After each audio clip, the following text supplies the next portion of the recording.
Monsieur le Président de la République, vous venez d'accomplir votre devoir civique. C'est la dernière fois que vous vous soumettez à cet exercice en qualité de président de la République, de chef de l'État béninois. Alors comment vivez-vous l'instant et surtout quel est le message que vous avez à l'endroit du peuple béninois? Je vais partager avec vous mes sentiments. Depuis novembre-décembre, je crois, nous avons tous assisté dans tout le pays entier à un processus électoral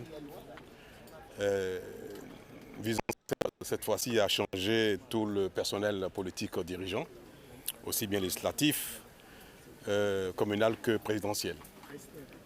Et ce que j'ai observé depuis novembre-décembre jusqu'à maintenant, c'est une ambiance extraordinaire. On observe de la fraternité, de la convivialité, et ceci partout sur le territoire national.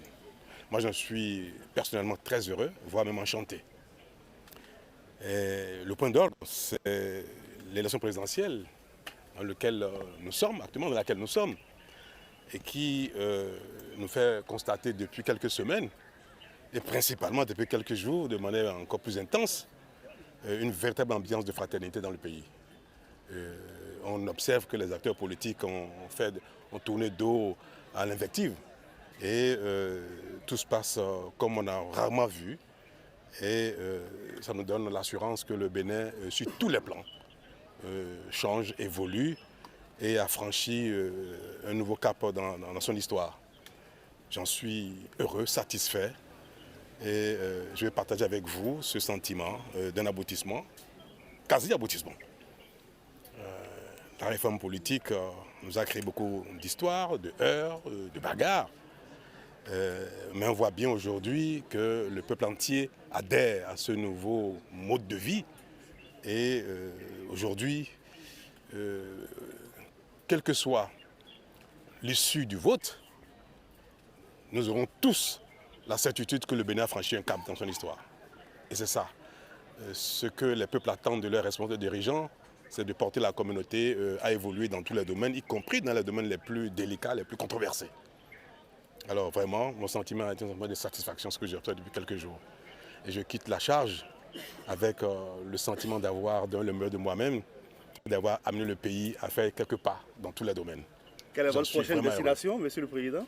La retraite.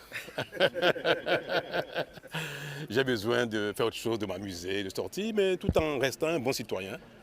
Et dans la charge qui a été la mienne depuis 10 ans, il est illusoire de penser qu'on peut s'effacer de sorte à ne plus même exister. Ne serait-ce que vous, quand je vous croise dans la rue, vous me direz, Monsieur le Président, dites-moi sur telle chose, qu'est-ce qu'il faut faire, qu'est-ce que vous pensez, qu'on sort. Je changerai avec vous, sans chercher à influencer ce qui se passe dans le pays, mais je resterai un citoyen. Je resterai un ancien président, je resterai une personnalité sur laquelle il y aura toujours un certain regard. Vous voyez nos anciens présidents de l'Assemblée nationale, même n'étant plus dans la charge, ils sont toujours, surtout dans la communauté africaine, ils ont toujours un rôle de patriarche, de sage, de personnalité communautaire. Et alors je reste dans ce rôle-là. Je peux vous rassurer que celui qui va gagner les élections, la campagne est terminée, on n'a pas le droit de dire plus aujourd'hui. Si nos prières sont exaucées, conduira le pays vraiment encore plus loin. Pour moi, le meilleur est à venir parce que j'ai vu mon pays à l'œuvre, j'ai vu les responsables politiques, administratifs et autres à la charge, et j'ai observé combien les compétences existent, combien la volonté existe, combien le savoir-faire existe. Toutes choses utiles, nécessaires, indispensables au développement. Et toutes choses parfois même suffisantes pour aller loin. Je veux rassurer tout le monde que le meilleur est à venir pour le Bénin. Nous avons fait quelques petites choses, nous avons fait des petits pas partout, maintenant nous ferons de grands pas.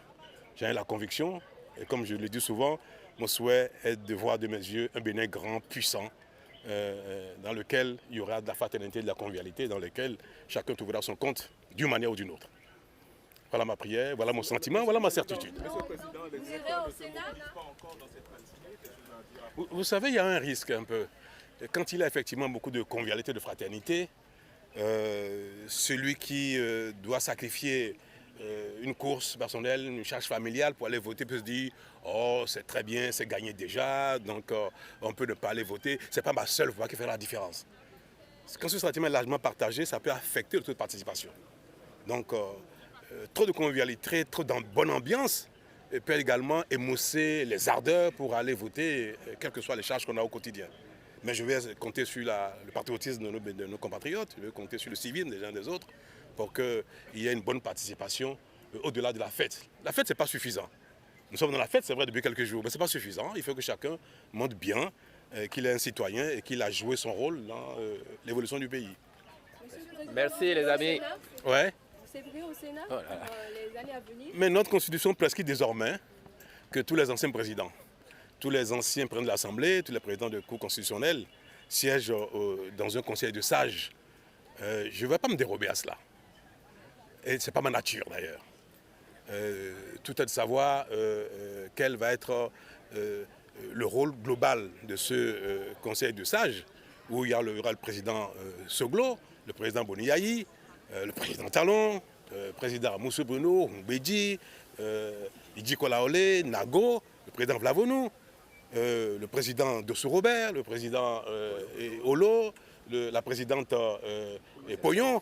Vous voyez, ouais, toutes ces personnalités de caractères, de compétences diverses, d'horizons divers. Vous voyez, donc ce sera quand même quelque chose qui, pour nous, pour le Bénin, sera une chambre de sagesse, de conseil, d'apaisement et de conciliation. Donc pour moi, c'est plutôt quelque chose... ce serait une faute de se dérober à cela. Alors, vous verra-t-on dans la peau du sénateur en chef? Oh, c'est prétentieux, ce serait de ma part de dire une telle chose. Vous voyez, tous ceux que je viens de citer, qui sont des aînés, des gens expérimentés, des gens qui ont joué leur rôle dans... L'essentiel est de pouvoir apporter sa sagesse, sa prière, sa protection à un peuple, à un pays qu'on a servi, qu'on a aimé, et à qui on a donné autant de dévouement. Donc, qui présidera, pour moi, cela importe peu, pourvu qu'il y ait un bon esprit, pour qu'ensemble, nos prières, notre protection servent le pays entier. Merci, monsieur le Merci, Président. monsieur le Merci, Président. les amis. Bravo.